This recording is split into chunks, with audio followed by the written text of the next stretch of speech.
Buenos días, amados hermanos, amada iglesia. En esta mañana es un gozo poder estar nuevamente aquí en este lugar desde donde el Señor nos permite, por estos medios electrónicos, el exponer su santa palabra.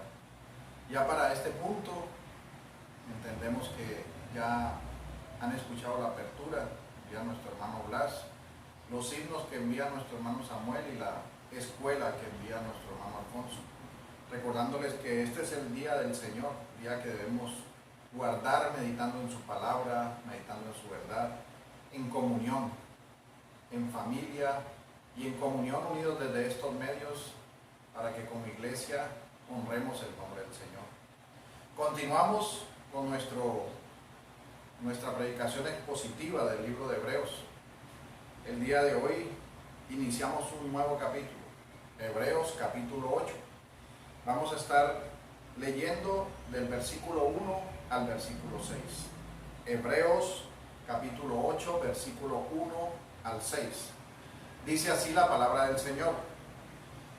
Ahora bien, el punto principal de lo que venimos diciendo es que tenemos tal sumo sacerdote, el cual se sentó a la diestra del trono de la majestad en los cielos, ministro del santuario y de aquel verdadero tabernáculo que levantó el Señor y no el hombre.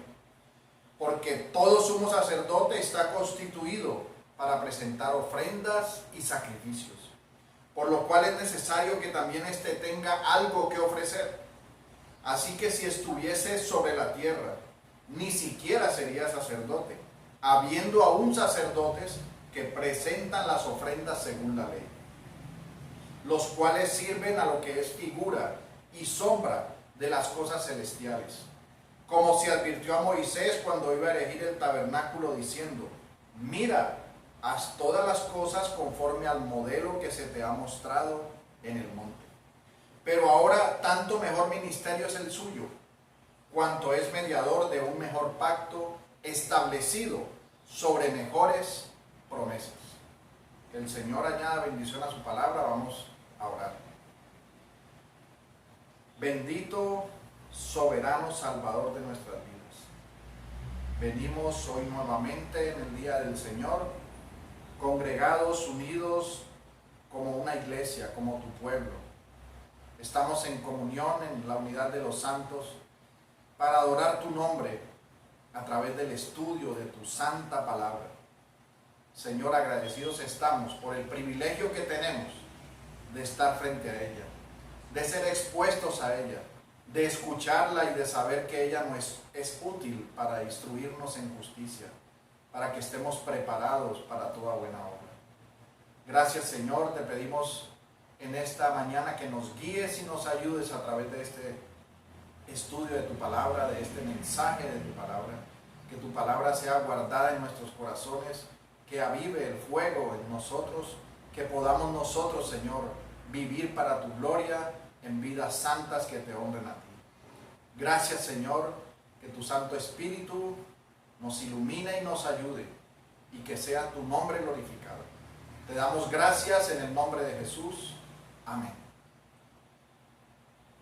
Al preparar el tema a desarrollar sobre este texto de Hebreos 8 del 1 al 6, recordaba los años de estudio en la universidad, en donde muchas veces uno se preguntaba: ¿pero por qué debo estudiar esta materia?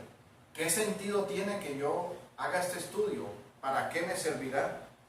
Y uno, después de que va observando paso a paso el transcurrir de sus estudios y de cada materia, aprende que el propósito era aportar un conocimiento completo para el futuro.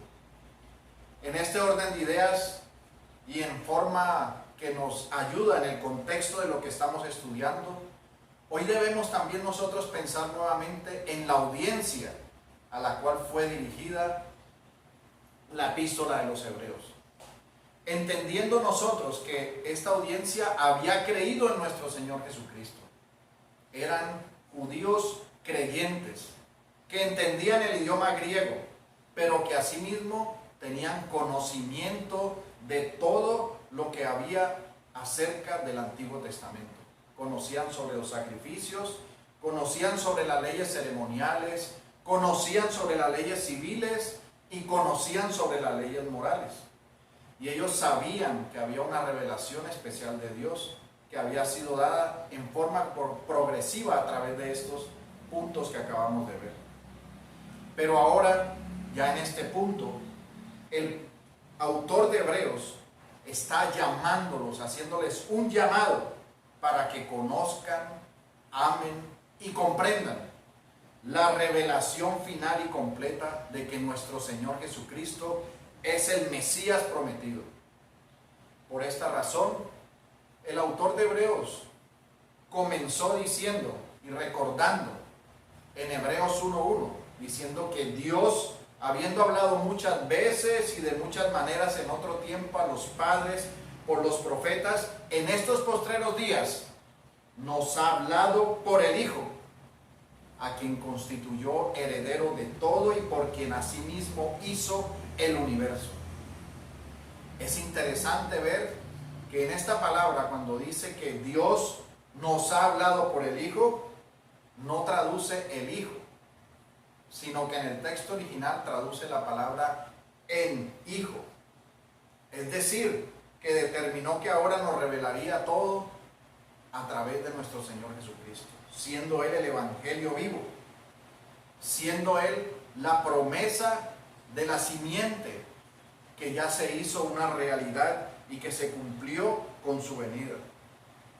Nosotros debemos entender que no habría lugar a nuevas revelaciones, pues todo había sido consumado.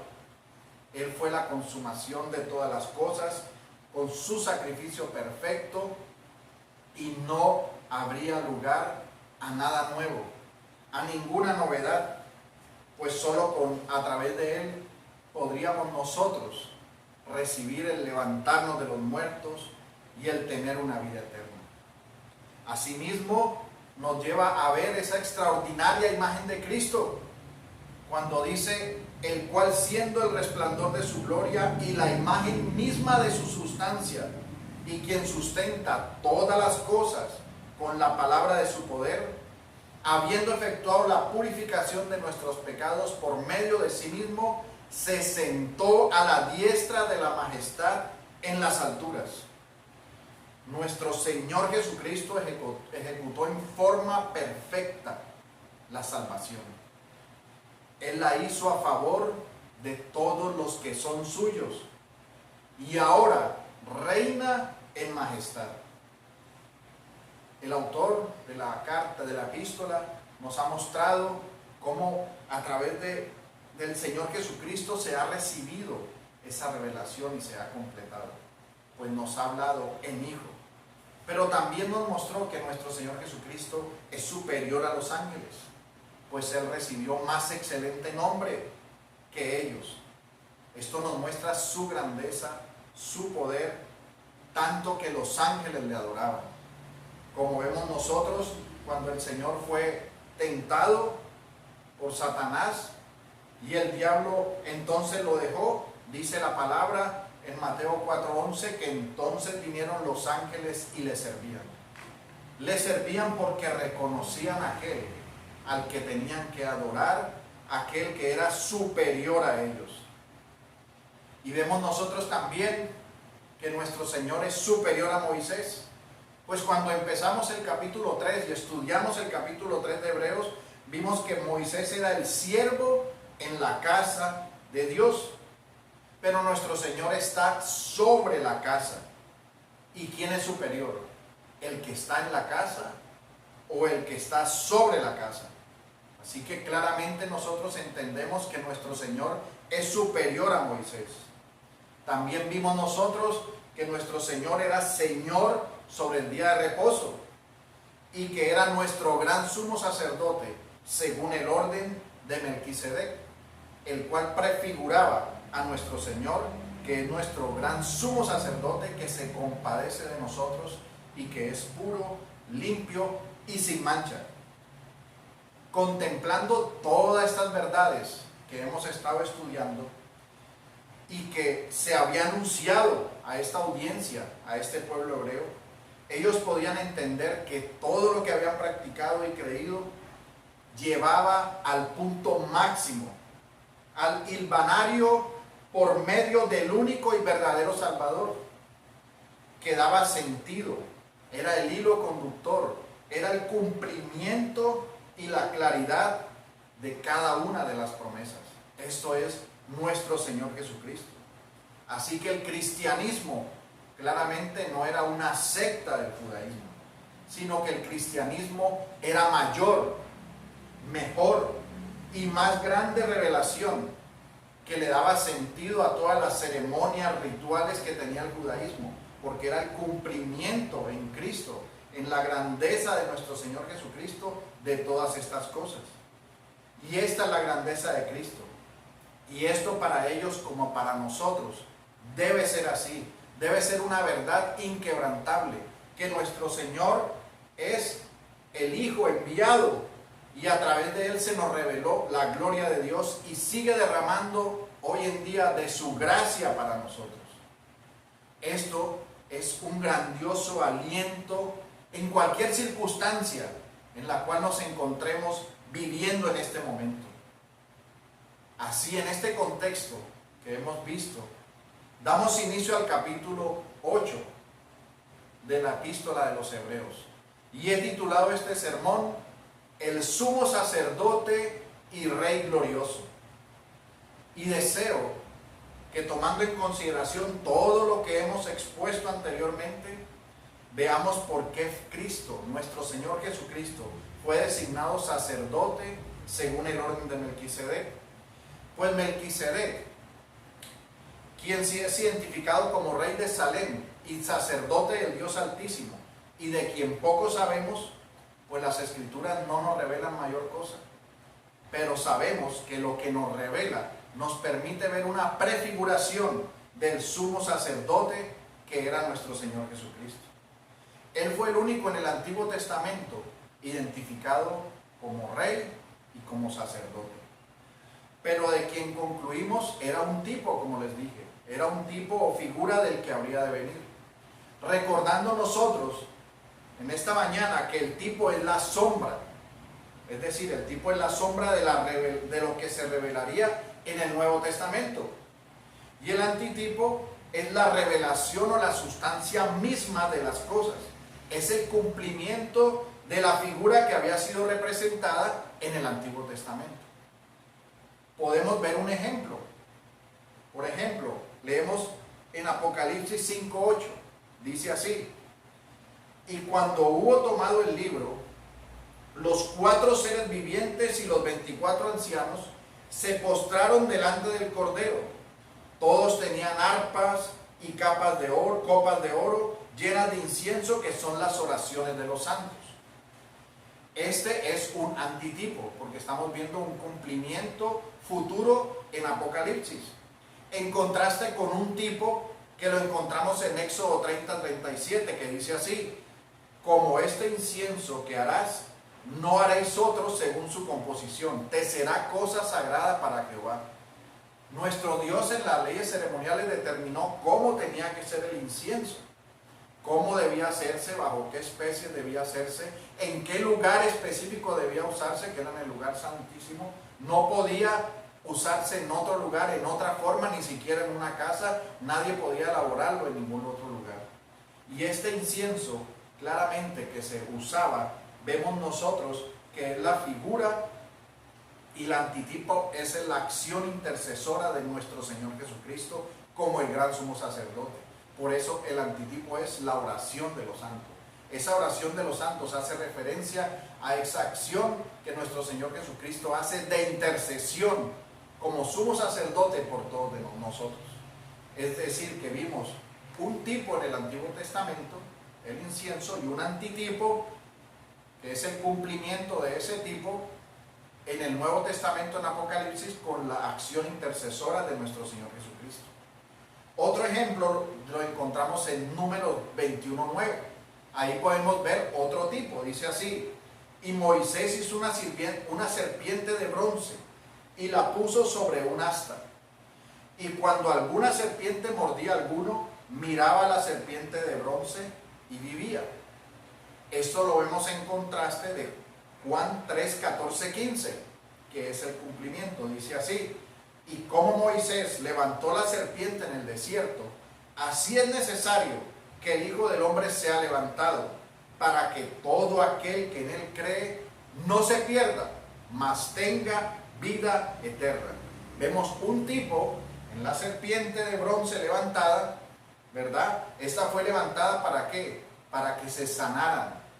El que miraba con fe la serpiente se sanaba de la picadura. Asimismo, cuando vemos en el antitipo, dice claramente que así como se levantó la serpiente en el desierto, así era necesario que el Hijo del Hombre fuera levantado. Quiere decir que el que cree en el Señor Jesucristo es levantado de entre los muertos y por su obra soberana no morirá eternamente, sino que por el contrario tendrá vida eterna. Así las cosas. En el desarrollo del texto de hoy, vamos a hacerlo en dos partes y en dos preguntas. La primera parte trataremos el versículo 1 al 4. Y la pregunta que haremos en esta parte es la siguiente: ¿qué significa que tengamos un sumo sacerdote que se sentó a la diestra del trono de la majestad en los cielos? Repito la pregunta: ¿qué significa que tengamos un sumo sacerdote que se sentó a la diestra del trono de la majestad en los cielos? Para contestar esta pregunta, debemos nosotros iniciar analizando en el versículo 1 del texto. El versículo 1 del texto dice así: ahora bien, el punto principal de lo que venimos diciendo es que tenemos tal sumo sacerdote, el cual se sentó a la diestra del trono de la majestad en los cielos. Nosotros vemos en este texto, en el versículo 1, un conector que nos da un punto de partida para decir en concreto lo que es el punto principal del texto, el cual hace referencia a que nosotros, como hemos visto, tenemos un sumo sacerdote, un gran sumo sacerdote, pero aquí ya se añade algo a este sumo sacerdote. En este versículo vemos que se añade que este sumo sacerdote también es rey. Pues la forma en que el texto lo deja ver nos permite inferirlo, porque claramente el texto nos está hablando de un trono en majestad en los cielos. Dice: se sentó en la diestra del trono de la majestad en los cielos. Entonces vemos nosotros que todos estos términos, trono, majestad, cielos, nos muestran un reino, lo que significa un gobierno, lo que significa un reinado que es grandioso, que es majestuoso, que es celestial, incomparable y eterno. Y nos muestra que el punto principal es que nuestro gran sumo sacerdote que tenemos en nuestro Señor Jesucristo es también un rey majestuoso. Aquí la importancia son los dos oficios de Cristo, como sacerdote y rey. Pero para que nosotros podamos tener más luz sobre lo que el texto nos está enseñando, vamos a hacer una definición de lo que era un sacerdote. Un sacerdote era un hombre que actuaba como mediador entre Dios y el pueblo de Israel, con el fin de que sus pecados fueran cubiertos y la ira de Dios por lo mismo no los consumiera, concediéndoles por este acto la bendición y el disfrutar de la santa presencia de Dios.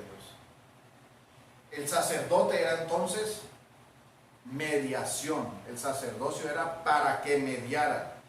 Y en la Escritura se organizó el oficio sacerdotal a través del sacerdocio levítico.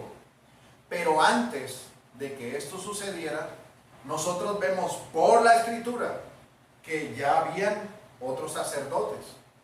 O sea, personas que ejercían el oficio de sacerdote. Empezando con Adán. Adán era sacerdote. Él era el regente y gobernador de la creación. Y también encontramos a Job. La palabra nos dice en Job, capítulo 1, versículo 5, de la siguiente manera: cuando un periodo de banquete había terminado, Job haría los arreglos para que se purificaran. Temprano en la mañana sacrificaría una ofrenda quemada por cada uno de ellos, pensando: quizá mis hijos han pecado y maldecido a Dios en sus corazones. Esta era una costumbre habitual de Job. Claramente vemos a Job ejerciendo una labor sacerdotal. Estaba ofreciendo sacrificios por los pecados. Él tuvo una revelación antes de la institución del sacerdocio levítico que le mostró cómo él debía acercarse a Dios en sacrificio para que los pecados de él o los pecados de sus hijos no los consumieran.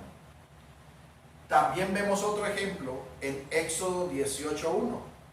Dice así: Jetro, sacerdote de Madián y suegro de Moisés, se enteró de todo lo que Dios había hecho por Moisés y por su pueblo Israel, y de cómo el Señor los había sacado de Egipto. Claramente la palabra nos está diciendo que Jetro era un sacerdote en Madián. Esto era antes de la organización del sacerdocio levítico como tal. Y encontramos a Melquisedec, el cual ya vimos como un tipo de nuestro Señor Jesucristo, que es el antitipo. Pero en Melquisedec vemos algo adicional. En Melquisedec, aparte de ser sacerdote, también era el rey de Salem y rey de justicia. Es decir, que tenía los dos oficios. Después de esto, nuestro Dios soberano establece el sacerdocio oficial exclusivo de la tribu de Leví por medio de Aarón y sus descendientes. Entonces vemos ya nosotros en este punto el oficio sacerdotal. Y la característica de este oficio sacerdotal es que era por un orden divino. Es decir, los sacerdotes no se hacían sacerdotes a sí mismos.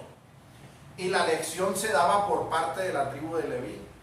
Aparte de eso, tenían que tener perfecciones físicas.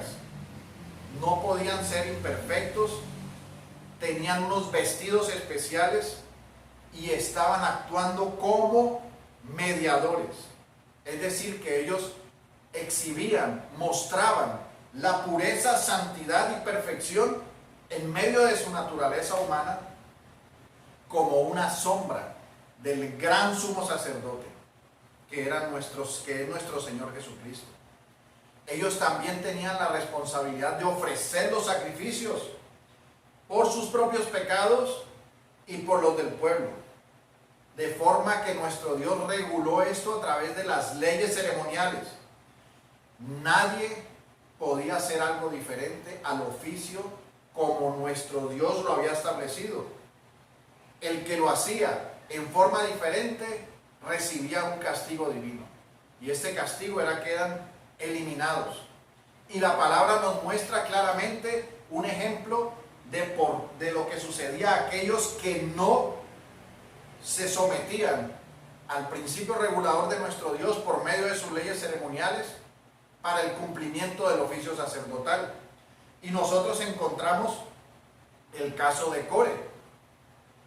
Core era descendiente de la tribu de Leví, es decir, que Core oficiaba como sacerdote. No era un sumo sacerdote, pero era un sacerdote. Y él organiza una rebelión con otros hombres. Y en esa rebelión, lo que él quería era tomar el puesto de Aarón. Es decir, él pretendía ejercer el oficio de sumo sacerdote porque querían destituir a Moisés y a Aarón. Es decir, que tenían una rebelión político-religiosa y querían quitarlo. Pero nosotros vemos la intervención de nuestro Dios, porque ellos estaban sometidos a una teocracia y nuestro Dios había dispuesto la forma en que se debían hacer las cosas, y eso no iba a cambiar. Y nosotros leemos en Números capítulo 16 versículo 8. Números capítulo 16 desde el versículo 8 dice así la palabra: dijo más Moisés a Core: oíd ahora, hijos de Leví, ¿os es poco que el Dios de Israel os haya apartado de la congregación de Israel, acercándoos a él para que ministréis en el servicio del tabernáculo de Jehová? y estéis delante de la congregación para ministrarles? ¿Y qué te hizo acercar a ti y a todos tus hermanos, los hijos de Leví contigo? ¿Procuráis también el sacerdocio? Claramente aquí nos hace una descripción el libro de Números diciendo que Core tenía un oficio sacerdotal, o sea, había sido apartado de la congregación para ministrar en el tabernáculo. Pero él anhelaba algo más, anhelaba el sacerdocio de Aarón, el sumo sacerdocio. ¿Y cómo lo anheló? ¿Y cómo lo quería? Lo quería de la forma humana, lo quería de la forma que era contrario a lo que Dios había establecido, en forma de rebelión contra Dios. Y claramente, por no seguir lo que nuestro Señor Todopoderoso había establecido, vemos nosotros cuál fue el fin de sus acciones. Lo podemos leer en Números 16, versículo 32. Dice así la palabra: abrió la tierra su boca y los tragó a ellos, a sus casas, a todos los hombres de Core y a todos sus bienes. Fue eliminado. Así que nosotros vemos que el oficio sacerdotal tenía una grandeza. Representaba la mediación y santidad delante de nuestro Dios. Y se hacía todo bajo lo que nuestro Dios había regulado, había estipulado. Por eso cualquier sacrificio ajeno, cualquier otra forma de querer acercarse a orar a Dios, se convertía en ese momento en un fuego extraño, en una acción de rebeldía que traía muerte y que traería destrucción. Así que el ejercicio de este oficio tenía que hacerse conforme a lo que Dios había determinado. Y asimismo nuestro Señor Jesucristo, como nuestro gran sumo sacerdote, a través del consejo de redención y del decreto eterno, se sometió a la voluntad del Padre e hizo una ejecución perfecta del plan de redención. Y esta perfecta obediencia de nuestro Señor para hacer todas las cosas conforme se habían estipulado es la que a nosotros nos justifica. Es su perfecta obediencia que nos ha justificado. Así que esto que hemos visto sobre el oficio sacerdotal tiene que hacernos meditar a nosotros y reflexionar de que nosotros debemos acercarnos a nuestro Dios en sus términos. No podemos nosotros acercarnos de la forma en que nosotros creemos que debemos acercarnos, porque por más buenas intenciones que tengamos en ello, estamos desobedeciendo la voluntad de Dios. Estamos desobedeciendo lo que el Señor nos ha dicho que nosotros hagamos. Es por esta razón que nosotros vivimos conforme a la palabra. Y en lo que la palabra guarda silencio, nosotros procuramos guardar silencio. Pues la adoración y el servicio a nuestro Dios debe hacerse conforme a su voluntad. No está llamado el hombre a hacer estrategias, a hacer planes para llamar al arrepentimiento a las cabras con medio de estrategias mundanas, sino que estamos llamados a obrar como la iglesia verdadera, como la columna de la verdad, a humillarnos bajo la poderosa mano de Dios, entendiendo que debemos predicar el evangelio. No predicaremos un show de la autojustificación, de la autosatisfacción humana, sino una adoración al Dios vivo, quien es el que intercede por nosotros. Acerquémonos al Señor, corramos al Señor, como Él ha mandado, con un corazón contrito, humillado, arrepentidos, reconociendo su grandeza, reconociendo lo que nosotros verdaderamente somos delante de Él, que no somos nada, todo lo somos es por Cristo nuestro Señor.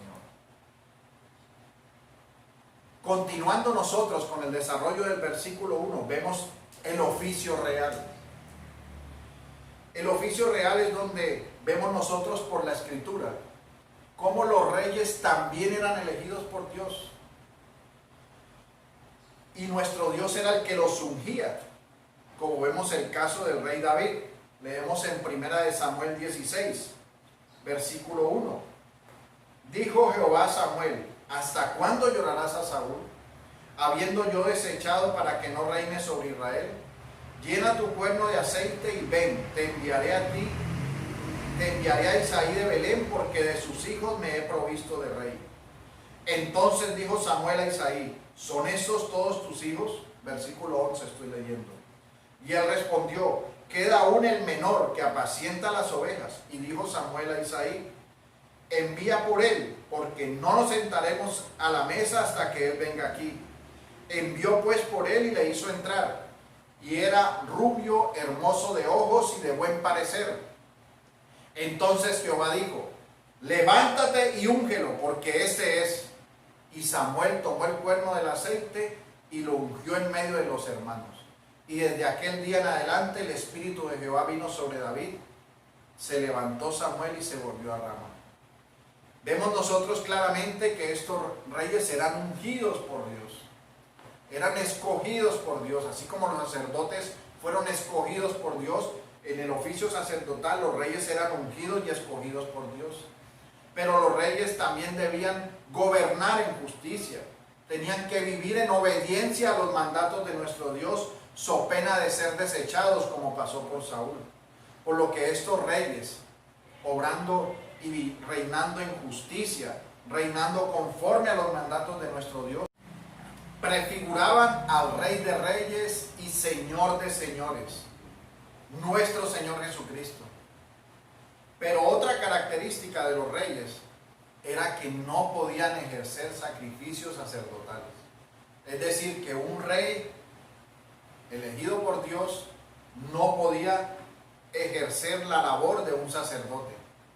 Nosotros vemos claramente que era exclusivo para ellos. Y tenemos un ejemplo en la Escritura de cómo nuestro Dios condenaba eso. Lo vemos en Saúl. En 1 Samuel 13:9 dice así la palabra. Entonces dijo Saúl, traedme holocausto y ofrenda de paz. Y ofreció el holocausto. Entonces Samuel dijo a Saúl, locamente has hecho. ¿No guardaste el mandamiento de Jehová tu Dios que él te había ordenado? Pues ahora Jehová hubiera confirmado tu reino sobre Israel para siempre. Mas ahora tu reino no será duradero. Jehová se ha buscado un varón conforme a su corazón, al cual Jehová ha designado para que sea príncipe sobre el pueblo, por cuanto tú no has guardado lo que Jehová te mandó. Claramente el texto nos muestra que había un mandato de nuestro Dios de que no podía ejercer un sacrificio sacerdotal. Y aquí Saúl quiso adelantarse por las solicitudes de sus hombres y trajo el holocausto y las ofrendas y ofreció el holocausto y perdió el reino. Nosotros vemos entonces las consecuencias que tenía para el rey ejercer esa labor para la cual no había sido llamado. Pues nuevamente vemos nosotros que no hacer las cosas conforme el mandato de nuestro Señor, aunque parezcan muy nobles, se llaman desobediencia y rebelión. Pues nuestro Dios sabio, santo y todopoderoso sabe lo que es necesario que hagamos, cómo lo debemos hacer, de qué manera lo tenemos que hacer, y así nos es necesario vivir y actuar conforme a sus mandatos y viviendo para su gloria. Hemos visto ya nosotros el oficio sacerdotal, hemos visto el oficio del rey. Vemos también cómo nadie podía ejecutar estos dos oficios al mismo tiempo, salvo la Escritura nos enseña de Melquisedec. Pero Melquisedec era un tipo de nuestro Señor Jesucristo, quien como antitipo, como el cumplimiento de ese tipo, funge claramente como sacerdote y rey. Nuestro Señor ejerce el oficio sacerdotal y ejerce el oficio de rey. Así las cosas, nosotros tenemos en nuestro Señor un sumo sacerdote, como tal, un intercesor por nosotros. Él intercede por nosotros. Él es el que ofrece oración por su pueblo. Y esto, unido a la expiación que ofreció por nuestros pecados, hace que queden unidos en uno como la obra intercesora.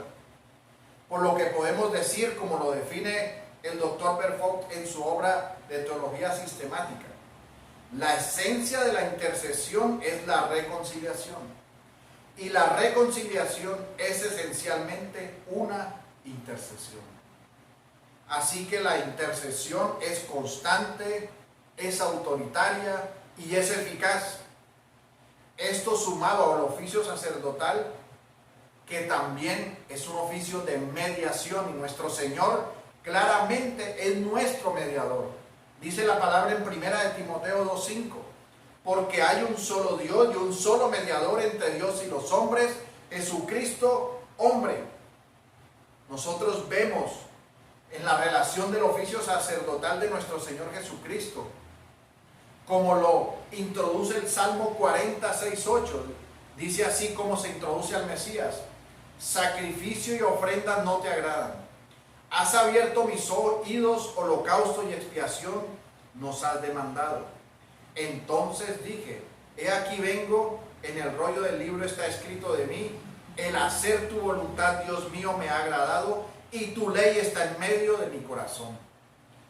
Estas palabras, el mismo Mesías sustituye el gran sacrificio del Antiguo Testamento. Por lo tanto, tenemos un gran sumo sacerdote, como hemos estudiado en todo sentido, porque nuestro Señor Jesucristo fue el cumplimiento de todos esos sacrificios que se habían visto en el Antiguo Testamento. Él es nuestro gran sumo sacerdote. Ahora, como rey, sabemos que Él reina en majestad, es decir, en grandeza. Su majestad está declarada en la palabra. Cuando nosotros leemos en 1 de Timoteo 6:15, la cual a su tiempo mostrará el bienaventurado y solo soberano, Rey de reyes y Señor de señores. Esto es glorioso, amada iglesia, es glorioso, mis hermanos. Estamos viendo nosotros que no hay nadie como nuestro Rey. No hay nadie sobre Él. Él está por encima de todos los gobiernos, está por encima de todas las cosas. Él reina en majestad, hermosura, es santo y sin mancha. Como dice Apocalipsis 1:5, y de Jesucristo, el testigo fiel, el primogénito de los muertos y el soberano de los reyes de la tierra, al que nos ama y nos libertó de nuestros pecados con su sangre. Él es el soberano de los reyes de la tierra. Y Él hizo algo por nosotros, y es que nos amó. Él es fiel, Él no cambia, Él es poderoso, inmutable, justísimo. Y es el Rey poderoso que nos libertó con su sangre. Es nuestro Rey soberano y sumo sacerdote. Vemos la grandeza de aquel que reina en el trono, como dice Isaías 6:1. En el año que murió el rey Usías, vi yo al Señor sentado sobre un trono alto y sublime, y sus faldas llenaban el templo.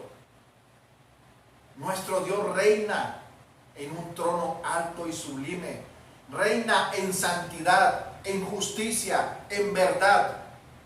Y nuestro gran sumo sacerdote, que intercede por nosotros, está en este trono en santidad, reinando, gobernando soberanamente sobre todas las cosas, gobernando por los que son suyos.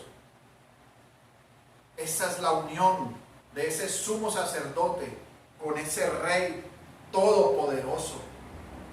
Y ese Rey alto y sublime también nos lo escribe Apocalipsis 5:13, que dice así: y a todo lo creado que está en el cielo y sobre la tierra y debajo de la tierra y en el mar, y a todas las cosas que en ellos hay, oí decir: al que está sentado en el trono y al Cordero, sea la alabanza, la honra, la gloria y el poder por los siglos de los siglos. Todo lo que respira, alabe al Señor.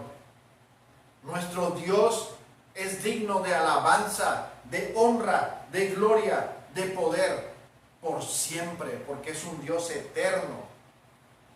Aún los impíos doblarán la rodilla delante de nuestro Dios y recibirán el justo castigo por su enemistad. Leemos en Apocalipsis 4:10: Los 24 ancianos se postran delante del que está sentado en el trono y adoran al que vive por los siglos de los siglos. Y echan sus coronas delante del trono diciendo: Señor, digno eres de recibir la gloria, la honra y el poder, porque tú creaste todas las cosas y por tu voluntad existen y fueron creados. Mis hermanos, la sola Escritura nos muestra la grandeza y la majestad de nuestro Rey de Reyes, del cual como sus hijos formamos parte de ese reino. Como aquellos que fuimos llamados, nosotros formamos parte de este rey majestuoso y glorioso. Dice Apocalipsis 17:14: estos pelearán contra el Cordero y el Cordero los vencerá, porque Él es Señor de señores y Rey de reyes, y los que están con Él son llamados, escogidos y fieles. Este Rey majestuoso y glorioso, este Rey todopoderoso que no tiene nada más sobre Él, que gobierna todas las cosas, que es el único digno de la honra, la gloria y el poder por los siglos de los siglos, nos ha llamado y nos ha escogido. ¿Para qué? Para que lo sirvamos, para que estemos con Él por la eternidad, para que participemos de su trono. Dice Apocalipsis 3:21: al que venciere le daré que se siente conmigo en mi trono, así como yo he vencido y me he sentado con mi Padre en su trono. ¿Qué esperas, escogido del Señor, hijo de Dios? Esto es maravilloso para nosotros como creyentes, saber que tenemos un rey, un sumo sacerdote que se compadece y un rey que gobierna. Y que no solo reina y gobierna, sino que dio su sangre por nosotros y que nos ha llamado y nos ha escogido para que estemos con Él por la eternidad. Así que, amada iglesia, tenemos que considerar y entender quién es nuestro Rey. No es uno, como lo quieren pintar, como un ídolo. Es uno que vive para siempre, que está sentado en el trono.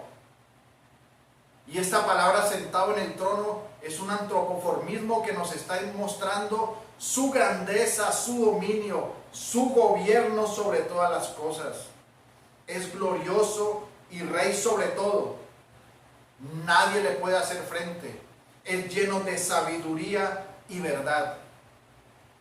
Así que yo les pregunto, ¿debemos temer algo? ¿Habrá algo por lo que nosotros debamos temer? ¿Habrá algún mal por el cual nosotros debamos estar temerosos y angustiados? Claro que no.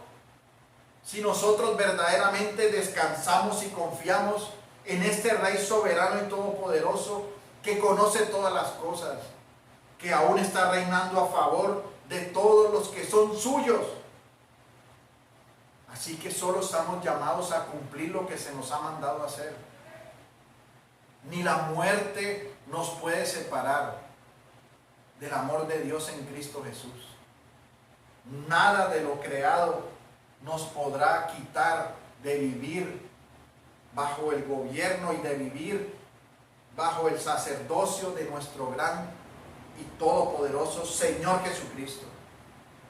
Así que nosotros sabemos que Él también es el Rey de nuestros corazones. Y nosotros somos escogidos y regenerados. Y por ser escogidos y regenerados, somos parte de su reino. Él es nuestro Rey. Él reina en nuestros corazones. Y Él es un Rey de justicia y de paz. Y es santo. Y mientras nosotros vivimos en este mundo, tenemos que entender que como hijos suyos, que como nosotros formamos parte de su reino, tenemos unas características que tenemos que tener como hijos suyos y como parte de este reino, y es que nosotros debemos ser mansos, Debemos ser pobres de espíritu, misericordiosos, pacificadores, limpios de corazón y hambrientos y sedientos de justicia. Nosotros debemos meditar cada día en la calidad que hemos recibido de nuestro Rey. ¿Calidad de qué? De ciudadanos. ¿Y qué somos? Si somos pobres de espíritu, dependemos y confiamos de nuestro Dios de tal forma que nos humillamos y sabemos que no tenemos nada más que hacer sino descansar completamente en Él. Nos humillamos demostrándole la completa necesidad que tenemos de Él. Somos mansos, perdonando, orando por nuestros enemigos. Somos misericordiosos, ayudando a nuestros hermanos, extendiéndole la mano en medio de la necesidad. Somos esas personas limpias de corazón, pacificadoras. Estamos hambrientos y sedientos de la justicia, sedientos de la palabra de Dios, sedientos de la verdad. Amada iglesia, debemos vivir como dignos ciudadanos de nuestro gran y majestuoso Rey, ante quien nos postramos a adorar y de quien glorificamos su grandeza. Entendemos, para concluir esta pregunta, la primera pregunta, que vemos el sumo sacerdocio y el reinado de nuestro Señor Jesucristo, sentado en el trono, en majestad, en santidad, en gloria. Y Él nos ha llamado y escogido para que seamos de Él, para la gloria de su nombre. Esto nos lleva a la segunda parte del texto, que es del versículo 4 al 6, y a la segunda pregunta, la cual es: ¿para qué sirven las sombras de las cosas celestiales? Varios pasajes de la Escritura nos enseñan que Cristo cumplió por los pecadores, y Él cumplió en un sentido más alto del que se dice que los sacrificios del Antiguo Testamento alcanzaban a favor de los que se ofrecían. Y Él cumplió de la siguiente manera. Leemos en 2 Corintios 5:21: al que no conoció pecado, por nosotros lo hizo pecado, para que nosotros fuésemos hechos justicia de Dios en Él. Y Gálatas 3:13 dice: Cristo nos redimió de la maldición de la ley, hecho por nosotros maldición, porque está escrito: maldito todo el que es colgado en un madero. Se le llama el Cordero de Dios. Juan 1:29 dice: el siguiente día vio Juan a Jesús que venía a él, y le dijo: he aquí el Cordero de Dios que quita el pecado del mundo. Nuestro Señor es llamado el Cordero Pascual, un Cordero sin mancha y sin contaminación. Él es el que cumplió todas las cosas. Dice 1 Corintios 5:7: limpiaos pues de la vieja levadura, para que seáis nueva masa, sin levadura como sois, porque nuestra Pascua, que es Cristo, ya fue sacrificada por nosotros.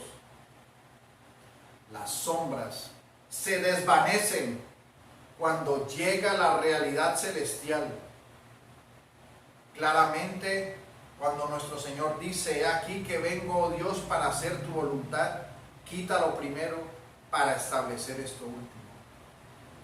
En el Nuevo Testamento hay indicaciones numerosas del hecho de que los sacrificios mosaicos fueron típicos, fueron sombras del más excelente sacrificio, que es el de nuestro Señor Jesucristo.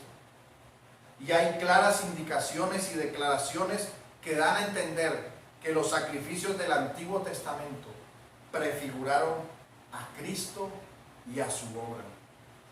Colosenses 2:17 dice: todo lo cual es sombra de lo que ha de venir, pero el cuerpo es de Cristo, refiriéndose al Antiguo Testamento como la sombra, y Cristo el cumplimiento, el antitipo, el cumplimiento de todas las cosas.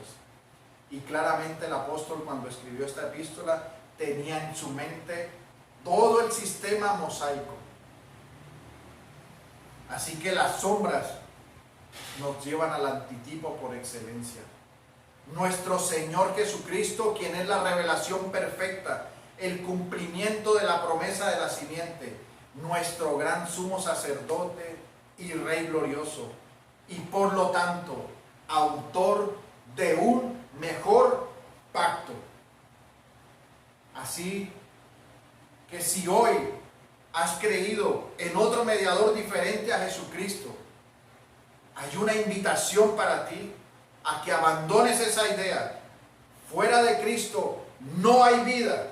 Él es el único que pagó eternamente la deuda eterna que ningún pecador podía pagar ante Dios. Meditemos, mis hermanos. Humillémonos delante de nuestro Dios. Glorifiquemos su nombre y corramos a Él, nuestro gran sumo sacerdote y Rey todopoderoso.